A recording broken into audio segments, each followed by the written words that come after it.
Hey everyone, welcome back to the channel.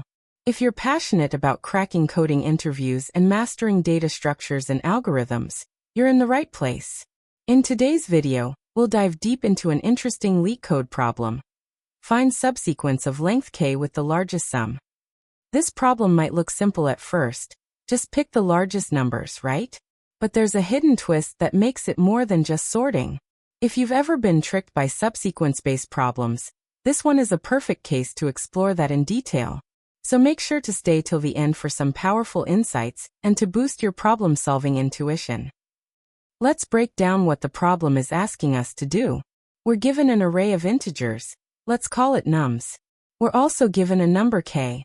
Now, our task is to find a subsequence of length k from that array such that the sum of its elements is the maximum possible among all possible subsequences of that length. But here's the catch. It's not just picking the top k numbers. The relative order of the elements matters. That is, whatever elements we choose must appear in the same order as they did in the original array. And that's what makes this problem tricky and elegant at the same time. It tests not only your ability to find maximum values, but also your understanding of what a subsequence really means. Let's look at an example.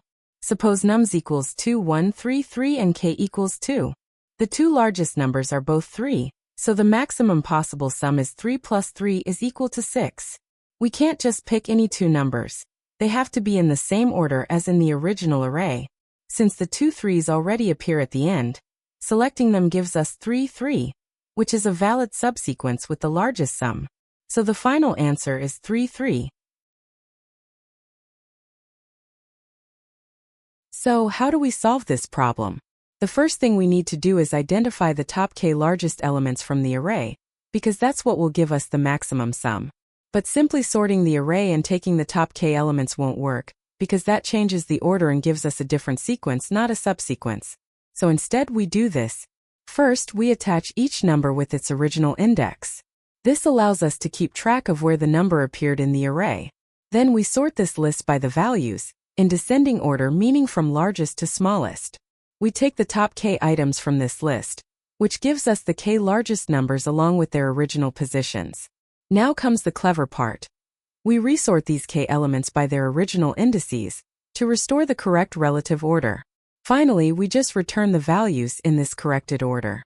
And there you have it. A subsequence of length k with the largest possible sum, while preserving the order from the original array.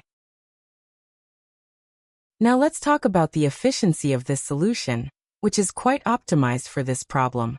In terms of time complexity, let's break it down. First, we create a list of pairs, each number along with its index, which takes O and time. Then, we sort this list based on the values in descending order. Sorting takes O and log n time. After extracting the top k elements, we sort those k items again, this time by index, which takes O k log k time. So the overall time complexity is O n log n, which is acceptable and efficient for most practical cases. As for space complexity, we're creating a few additional data structures. A list of indexed pairs of size n, and then a list of size k for the final answer. So the space complexity is O n, due to storing the intermediate pairs, but no extra space beyond that. Overall, this is a well-optimized and scalable approach. Let's talk about some insights and takeaways from this problem. First, it emphasizes the difference between a subsequence and a subset or just a selection of elements. Many learners often confuse the two. Second, this problem reinforces the idea of index tracking, something that's incredibly useful in array problems. Third, it's a great example of combining multiple operations: sorting, slicing, and then resorting by index. It shows how you can maintain the integrity of original data while transforming. And that wraps up today's problem breakdown. This problem is a fantastic mix of logic, sorting, and maintaining structural constraints like order, and it's a common pattern that shows up in interviews and contests. If you found this explanation helpful, please drop a like and consider subscribing for more deep dives into Leetcode problems, especially ones that go beyond just showing the code. Don't forget to share this with your friends preparing for coding interviews, and comment below with what problem you want me to explain next. Thanks for watching. And as always, keep practicing, keep solving, and I'll see you in the next one.